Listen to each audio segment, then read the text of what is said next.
Hi, Mike. How are you doing? Pretty good. All snow is gone. Yeah. Yeah, my wife and I were just out for a walk.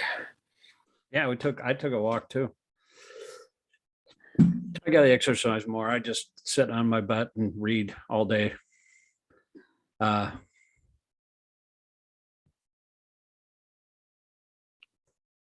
See here.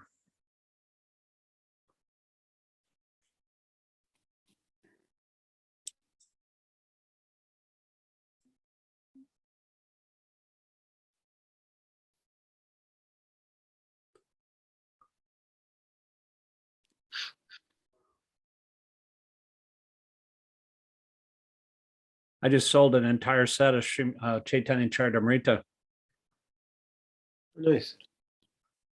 which is very auspicious because, you know, Gorpaneem's tomorrow. Gorpaneem. You know, Barshana Maharaj, you heard of him? Yeah. Yeah, he's giving class tomorrow morning in New Vrindavan. It'll be live streamed on the Facebook channel, New Vrindavan Facebook channel. I'm probably familiar with that. But yeah, he's always has something to say about Lord Chaitanya. In my humble opinion, he's the most advanced devotee on the planet, or at least one of them. So we're on text 9, correct? I'm not sure. I think so. That sounds right. Yeah, I think we went through 8, 3 through 8, concluding 8. So I think we're on 9. So I guess I'll start out here. Kavim pranam anu sitaram anor aniyamsam anu smaredya sarvasya dataram achintirupam aditya-varam tamasa parastat. Synonyms: Kavim, one who knows everything. Puranam, the oldest. Anusasitaram, the controller, Anu, of the atom. Ani Yamsam, smaller than. Anusmaret, always thinking. Ya, one who, Sarvasya, of everything. Dataram, maintainer. Achintya, inconceivable. Rupam, form. Of it, Aditya Varnam, illuminated like the sun. Tamasa, of the darkness. Parastat, transcendental. Translation: one should meditate upon the Supreme Person as the one who knows everything, who is the oldest, who is the controller, who is smaller than the smallest, who is the maintainer of everything, and who is beyond all material conception, who is inconceivable and who is always a person. He is luminous like the sun, and being transcendental is beyond this material nature. Purport: the process of thinking of the Supreme is mentioned in this verse. The foremost point is that he is not impersonal or void. One cannot meditate on something impersonal or void. That is very difficult. The process of thinking of Krishna, however, is very easy and is factually stated herein. First of all, he is Purusha, spiritual, Ram and Krishna, and is described herein as Kavim, that is, he knows past, present, and future, and therefore knows everything. He is the oldest personality because he is the origin of everything. Everything is born out of him. He's also the supreme controller of the universe, maintainer and instructor of humanity. He is smaller than the smallest. The living entity is 1/10,000th part of the tip of a hair, but the Lord is so inconceivably small that he enters into the heart of this particle. Therefore, he is called the smaller than the smallest. As the Supreme, he can enter into the atom and into the heart of the smallest and control him as the supersoul. Although so small, he is still all-pervading and is maintaining everything. By him, all these planetary systems are sustained. We often wonder how these big planets are floating in the air. It is stated here that the Supreme Lord, by his inconceivable energy, is sustaining all these big planets and systems of galaxies. The word achintya, inconceivable, is very significant in this connection. God's energy is beyond our conception, beyond our thinking jurisdiction, and therefore is called inconceivable, achintya. Who can argue this point? He pervades this material world and yet is beyond it. We cannot even comprehend this material world, which is insignificant compared to the spiritual world. So how can we comprehend what is beyond? Achintya means that which is beyond this material world, that which our argument, logic, and philosophical speculation cannot touch, and that which is inconceivable. Therefore, intelligent persons, avoiding useless argument and speculation, should accept what is stated in scriptures like the Vedas, Gita, and the Srimad Bhagavatam, follow the principles they set down. This will lead one to understanding. This kind of reminds me of the class they gave at the Bhakti Center this morning. This one young lady, really, really good class. She lives in Gainesville, but they're still on the 10th canto, and they're discussing, like, they said there's actually 2 rules in Krishna consciousness, really simple.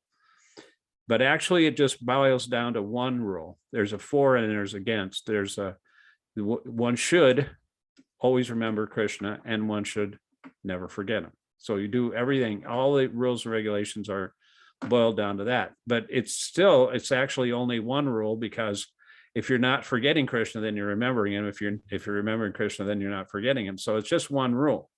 That's it. So if you just remember all these aspects of Krishna and just try to focus on him and serve him as he desires, then you eventually develop a relationship with Krishna, and you'll realize that he's your friend and he's always with you all the time.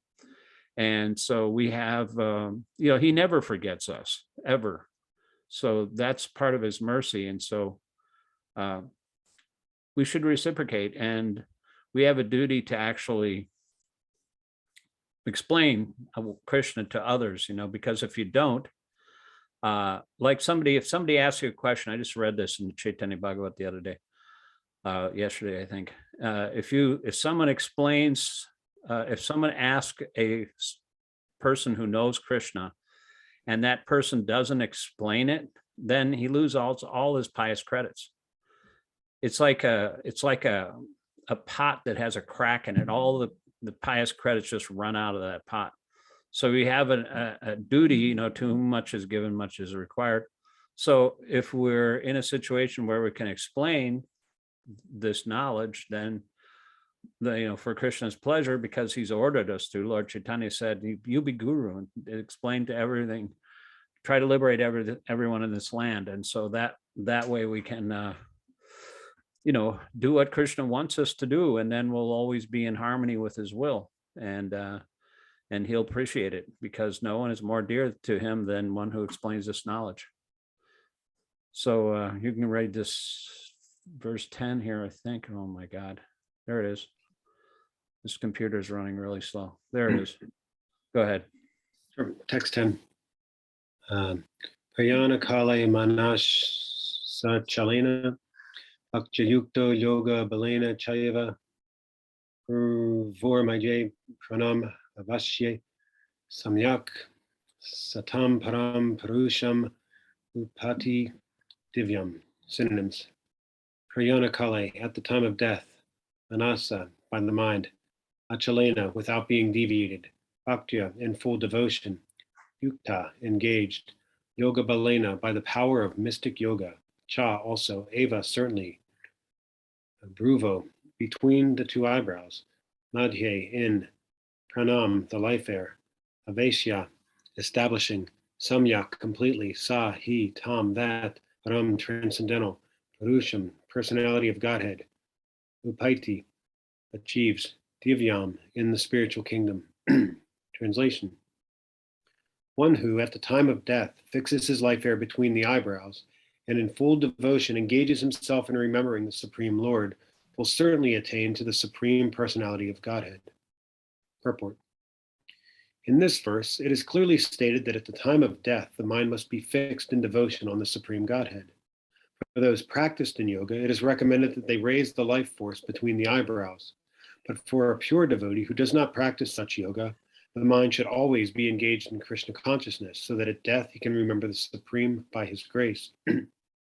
This is explained in verse 14. The particular use of the word yoga balena is significant in this verse, because without practice of yoga, one cannot come to this transcendental state of being at the time of death.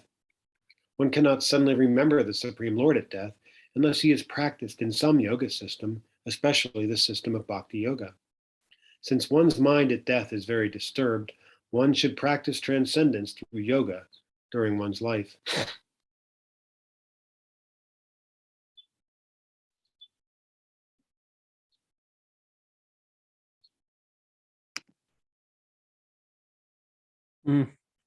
So even even when you're doing all this, it still boils down to the mercy of Krishna to be able to remember him at the time of death.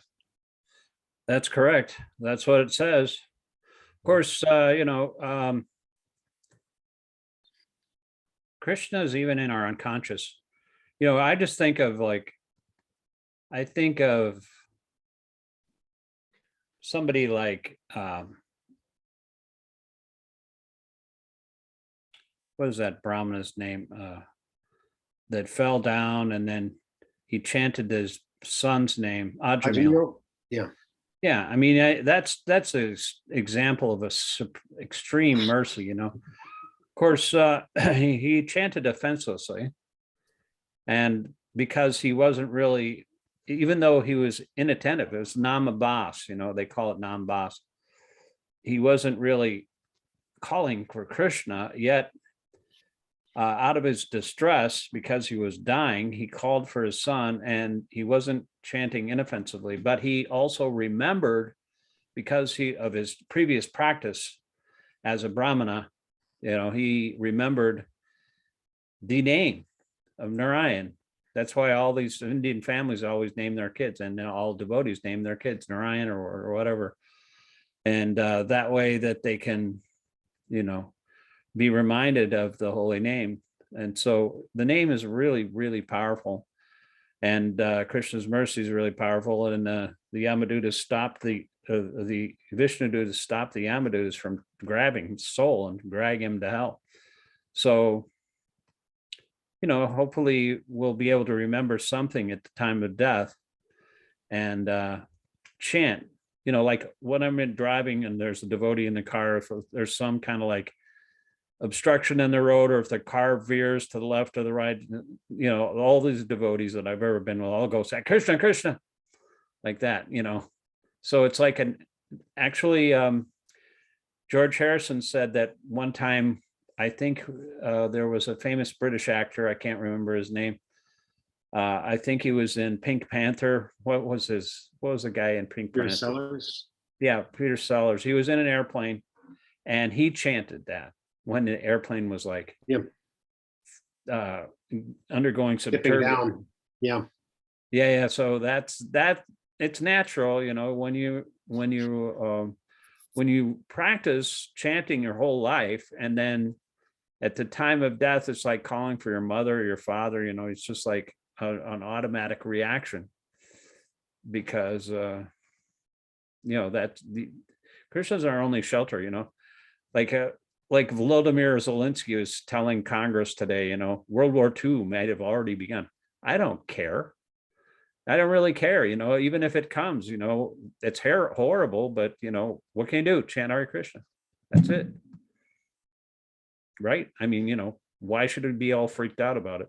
Devotee doesn't care about these things because it's all predestined. If it's going to happen, it's going to happen. Krishna giveth and Krishna taketh away. It's like this one guy came out of a tornado cellar and the news was there, and he came out with his kid. Everything was smashed all around him, and the cameraman came running up to him and shoved a microphone in his mouth, said, what did you think? What do you think would happen? He said, well, the good Lord giveth and the good Lord taketh away. He's completely detached, and that's the way devotees are. A devotee has to be detached from all kinds of situations, and you can't let anything disturb you. Even the worst kind of situation can remain fixed in your consciousness, in Krishna consciousness, because that Krishna is always there. He has been and he always will be. And he will protect us. It doesn't matter what situation we're in. If we remember him at the time of death, he will, that it will be an automatic procedure, but, I don't think we have to worry about it too much. King Cook Shekar did, like we explained the last session, he said, let me die immediately so I don't have to worry about it, because it would be too hard to think, when your throat is all choked up, but I can't chant because I can't even chant, can't even pronounce the name. But, I don't think we have to worry about it too much, because, whatever good one does in this lifetime, whatever, even if we don't go back to Godhead in this lifetime, it's determined by higher authorities what body you're going to get. It doesn't really matter. The only thing is we don't want to get an animal body, because that would be terrible. That's like the worst kind of fear. But if you can somehow or other, whatever progress you've made in this lifetime, pick up where you left off before, then you can proceed from that point. It's like an internal bank account. You're always putting money in and no money comes out. So what is the purpose of animal births? I mean, I understand that, you're essentially burning off karma through those lifetimes, working your way up from whatever stage back up to the human form. But, if we have no memory of our, past lives, and we don't really understand why we're in that body, like, I'm not sure what kind of like rectification goes on in those births. Some animals can, like was said, Judd Barat, when he took birth as deer, he could remember his past life, but that's rare. But you're thrown into an evolutionary process by the laws of nature. It's just you're caught up in the laws of nature and you get what you deserve. Everybody gets what they deserve and desire. And if you desire to be, engage in illicit sex life, you're going to take birth as a tree. If you want to eat meat, you'll take birth as a tiger. You'll get all these facilities for your next life, So it just depends on what you want. Krishna gives you what you want. So if you want Krishna, you go to Krishna. If you want the demigods, you go to the demigods. If you want to worship ghosts and spirits, you go to ghosts and spirits. If you worship Krishna, you go to Krishna. So it just all depends on your desire. And as far as I remember, you may not remember what you did, but Krishna does. And he'll give you in your next transition, when you eventually lead back to the human form of life, you'll remember what Krishna will remind you what your previous desires were, and you'll be able to fulfill those desires because you can't remember. But it's just the progress of the soul. There's different levels of consciousness, and the consciousness may not be very high or low, like a cat. You tell a cat to get off the table, he obeys really well. He'll get right back up on the table. They don't listen. They have a short attention span, and they are just doing whatever they do. There's a cartoon that says, the cat is like sitting on the mantle, he's sitting on the chair, he's sitting in the windowsill, he's sitting on the bed, and each cat is saying, I am God. And it says in the caption, it says, this is why cats can't have an organized religion, because they all think they're God. And, it's like, if you try to get the cat off the chair, he'll just look at you thinking, who are you? Yeah, you must be new here, Everything belongs to them. So it's like a really low, they can't understand, anything other than eating, sleeping, mating, and defending. But a human being can understand more than that, because he has developed intelligence and he can actually understand the Srimad Bhagavatam, But even ordinary human beings, they can't rise above the level of ordinary cats and dogs. I remember one time I went with a devotee to some sandwich shop, it was like a submarine sandwich, and they all had meat, and none of them had like a veggie sandwich. This was back in the 80s or 90s probably. And we asked them, can you make a vegetarian sandwich? He said, well, I'll have to, he was freaking out. He asked the manager, and the manager came over, and we just suggested, well, just make a ham sandwich, but leave the ham out. He said, no, we can't do that. That's against our policy. So they can't even make a friggin' cheese sandwich. And we're supposed to like teach them the Srimad Bhagavatam, the Chaitanya Charitamrita. So some people can't, Prabhupada said you have to give them the brains to understand these things, and then they can understand. But Krishna reveals these things Krishna will reveal to whom he wants to reveal. Nobody can understand who Krishna is unless he wants to show them. No one. But, if Krishna wants to reveal himself to you, anybody can understand. That's his prerogative, though. You can't like demand that Krishna will appear and explain himself. Show me your God. That's the atheists do. Let God strike me down in a thunderbolt. He'll say something bad about God, and he'll just wait 1 minute, and then nothing will happen. He says, "See, there's no God." So this is the atheistic mentality. They're just always challenging, trying to prove their point, and then they win, and then they go to hell. Just like that one guy, what's his name? Ron Reagan. He used to have the Ron Reagan show on the America radio. It was like a liberal, or something. But he's the son of Ronald Reagan. So he's a Ron Reagan. And he says he's got this thing about atheism. He says, I'm Ron Reagan. I'm a proud atheist. I'm not afraid of going to hell. I said, well, you should be, because you probably are. But anyway, whatever. Krishna will smash all these guys. Text 10. Prayana kale manas chalena bhaktya yukto. What? We just did 10. Were we at 10? We just did it. Oh, we did it. Okay.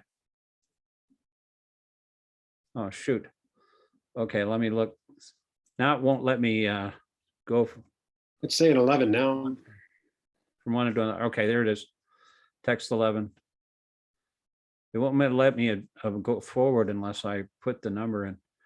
Okay. Yad akaram veda vido vedanti vishanti yad yatyo vitaraga yad ichanto brahmacharyam charanti tate padam sangrahena pravaksye. Synonyms. Yat, that which, aksharam, inexhaustible, veda, a person conversant with the Vedas, vedanti, say, vishanti, enters, yat, that in which, yataya, great sages, vitaraga, in the renounced order of life, yet that which ichanta, desiring, brahmacharyam, celibacy, charanti, practices, taught that te unto you, padam, situation, sangrahena, in summary, pravaksye, I shall explain. Translation. Persons learned in the Vedas who utter Omkar and who are great sages in the renounced order enter into Brahman. Desiring such perfection, one practices celibacy. Now I shall explain to you this process by which one attains salvation. Purport. Lord Krishna explains that Brahman, although one without a second, has different manifestations and features. For the impersonalist, the syllable Om is identical with Brahman. Krishna here explains the impersonal Brahman in which the renounced order of sages enter. In the Vedic system of knowledge, students from the very beginning are taught to vibrate Om and learn the impersonal Brahman by living with the spiritual master in complete celibacy. In this way, they realize two of Brahman's features. This practice is very essential for the student's advancement in spiritual life, but at the moment of such brahmachari, unmarried celibate life is not at all possible. The social construction of the world has changed so much that there is no possibility of one practicing celibacy from the beginning of student life. Throughout the world, there are many institutions of different departments of knowledge, but there is no recognized institution where students can be educated in the brahmachari principles. Unless one practices celibacy, advancement in spiritual life is very difficult. Therefore, Lord Chaitanya has announced, according to scriptural injunctions for this age of Kali, that no process of realizing the Supreme is possible, except the chanting of the holy names of Krishna. Hare Krishna, Krishna Krishna, Hare Hare, Hare Ram, Ram Ram, Hare Hare. Okay, go ahead. Text 12.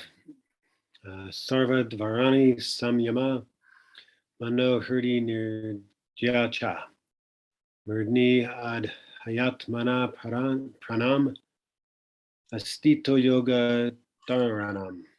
Synonyms: Sarva Dvarani, all the doors of the body. Samyamya, controlling. Mana, mind. Hrdi, in the heart. Niridya, confined. Cha, also. Murdni, on the head. Adhaya, fixed. Atmana, soul. Pranam, the life air. Astita, situated. Yoga Dharanam, the yogic situation. Translation: the yogic situation is that of detachment from all sensual engagements, closing all the doors of the senses and fixing the mind on the heart and the life air at the top of the head. One establishes himself in yoga. Purport: to practice yoga as suggested here, one first has to close the door of all sense enjoyment. This practice is called pratyahara, or withdrawing the senses from the sense objects. Sense organs for acquiring knowledge, such as the eyes, ears, nose, tongue, and touch, should be fully controlled and should not be allowed to engage in sense gratification. In this way, the mind focuses on the supersoul in the heart, and the life force is raised to the top of the head. In the 6th chapter, this process is described in detail, but as mentioned before, this practice is not practical in this age. The best process is Krishna consciousness. If one is always able to fix his mind on Krishna in devotional service, it is very easy for him to remain in an undisturbed transcendental trance, or in samadhi. Yeah, I never understood like how you raise your soul, or raise the life air to the top of your head, and then it bursts out the little hole in the top of your head, and then can go wherever you want. Yeah, that's like inconceivable to me. I mean, how does that happen? I mean, the sages used to do it, but they pick wherever they want to go, and then they go there. You know, I said that to my father one time, you know, when I was like in my early 20s, just read Prabhupada's books, and I was really blown away by Easy Journey to Other Planets. And I told him, you know, you can go. He was an astronomer, you know, he still, well, he was teaching astronomy. And I said, you know, you could go to another planet as easy as an ordinary man could walk to the grocery store. He said, that's ridiculous. I think I turned him into an atheist, because now he's a full-blooded, you know, evangelical atheist. He even wanted to teach atheism when he was like volunteering for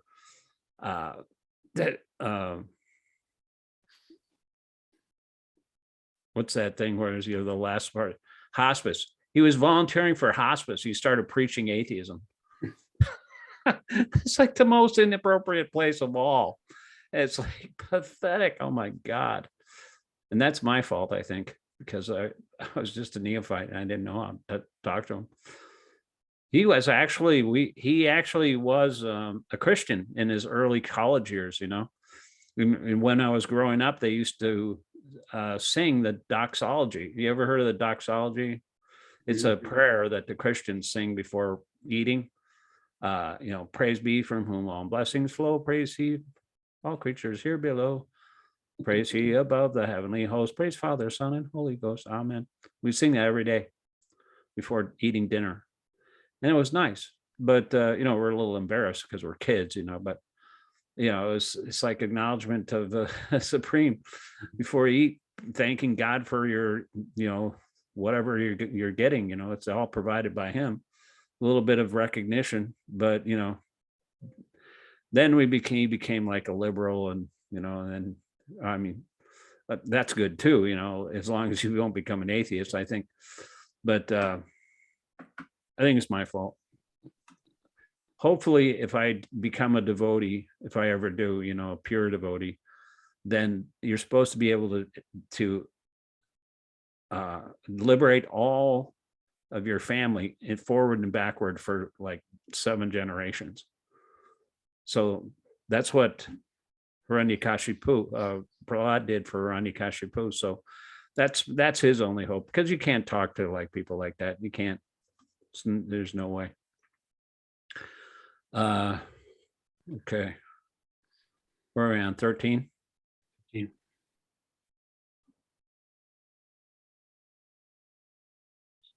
Oh, no. Now it went back to 11. I see 13 on my screen. Oh, it is? Okay. 13. Okay. Is it your turn? No. Okay. Om iti ekasaram brahma vyaharam mam anusmaran yaprayati tyajandeham sayati paramam gatim. Om, the combination of letters, Omkar. Iti, thus, ekas aksharam, supreme, indestructible, Brahma, absolute, vyaharan, vibrating, mam, me, Krishna. Anusmaran, remembering Yah. Anyone prayati leaves, tyajan, quitting, teham, this body, sahi, yeti, achieves paramam, supreme, gatim, destination. See, I mean, that's like, when Krishna says it, you know it's true. So you can believe it, you know. He's saying, if you quit this body, remembering me, if you remember Omkar or whatever, you're going to go to the Supreme Person abode. So you don't need any other kind of scientific, you know, etymological, you know, empirical data for that. Krishna said it, I believe it. That settled it, just like the Bible. And Christians say that, you know, Jesus said it, I believe it, said it in the Bible, that settled it. Because it's evidence of itself. You know, the Vedic aphorisms are evidence of themselves. Krishna is saying these things. They're coming from the spiritual world. After being situated in this yoga practice of vibrating the sacred syllable Om, the supreme combination of letters, if one thinks of the Supreme Personality of Godhead and quits his body, he will certainly reach the spiritual planets. So it's also based on thinking of the Supreme Personality. You have to have some attachment. You have to have attachment to Krishna. If you're surrendered to Krishna your whole life, and you eventually, you know, this one young lady was giving class this morning, you said, well, you know, then you realize Krishna's your friend, but then you actually realize that you love Krishna and Krishna loves you. If you have that attachment and you're always attached to hearing about him, and that attachment grows into rati or taste, and then the rati turns into actually performing activities and service for Krishna, then you'll remember him at the time of death, and then you'll be liberated. That's the way it works. You have to remember, though, it has to be a conscious effort, because it's a natural sequence. You know, whatever you think of time of death, that state you're going to attain without fail. So it's a final exam.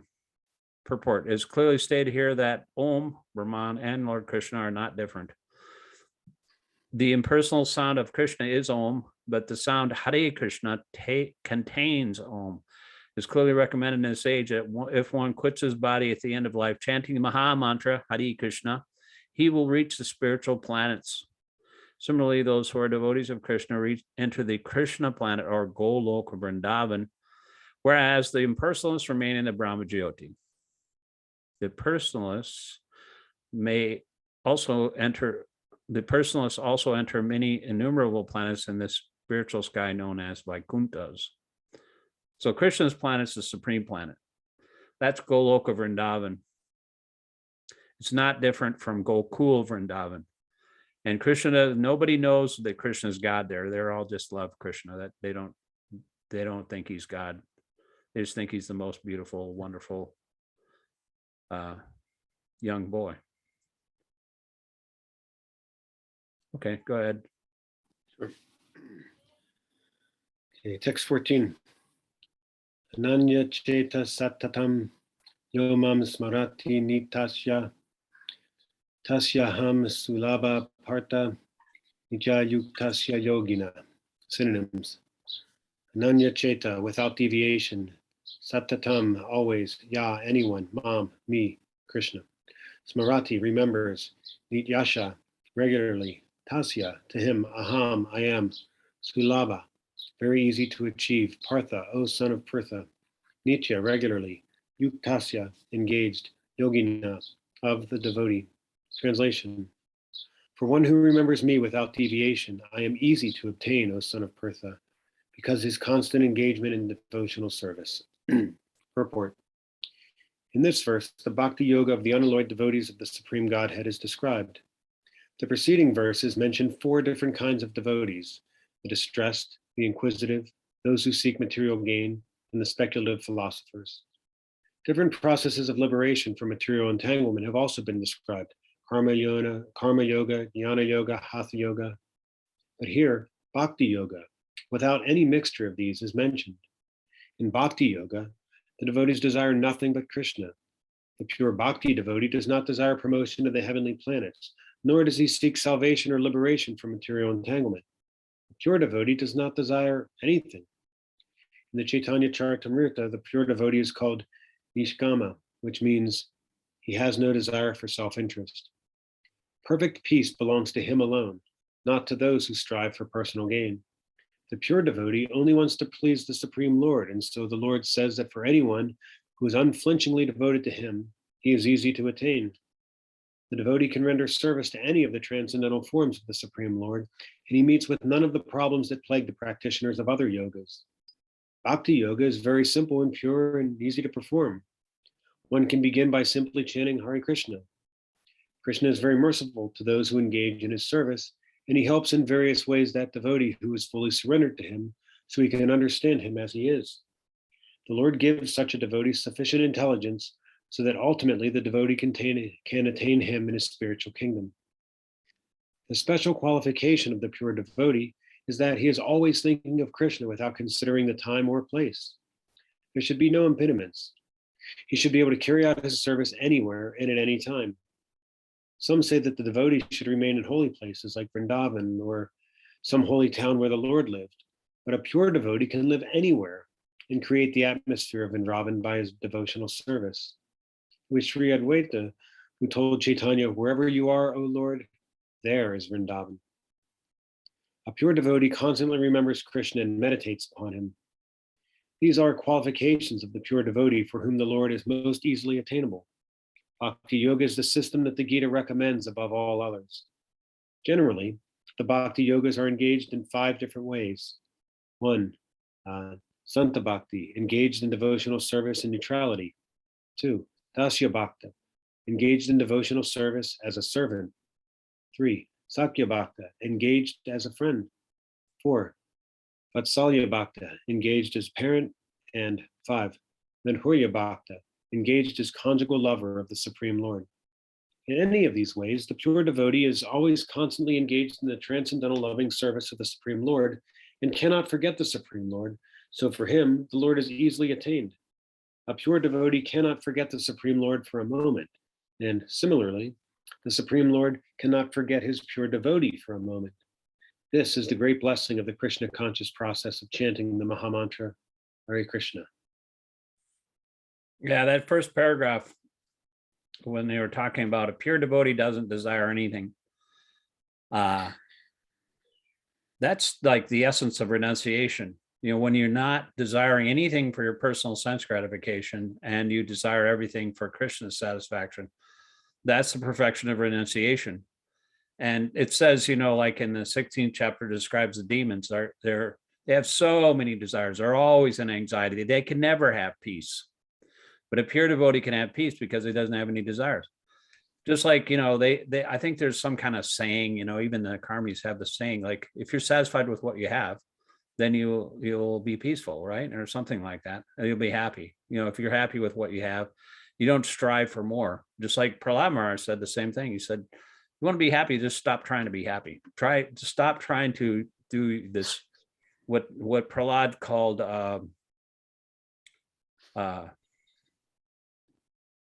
you know, making huge arrangements for improving your material condition.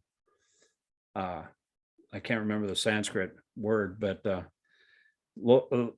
Maharaj was very concerned for all these fools and rascals who are maintaining their families and trying to improve themselves through material means, and they have unlimited desires.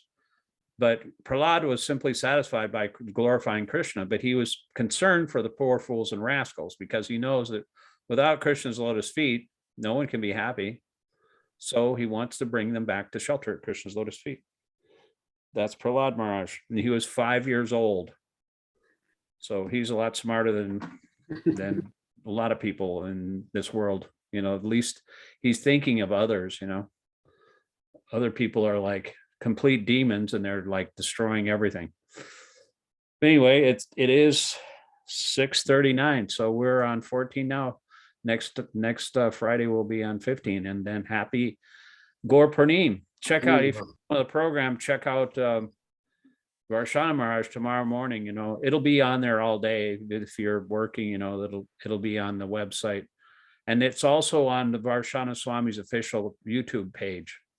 Okay. So he does have his own page now. There's a bhakta that's doing all the video for him. So thank you very much. Hare Krishna. Hare Krishna.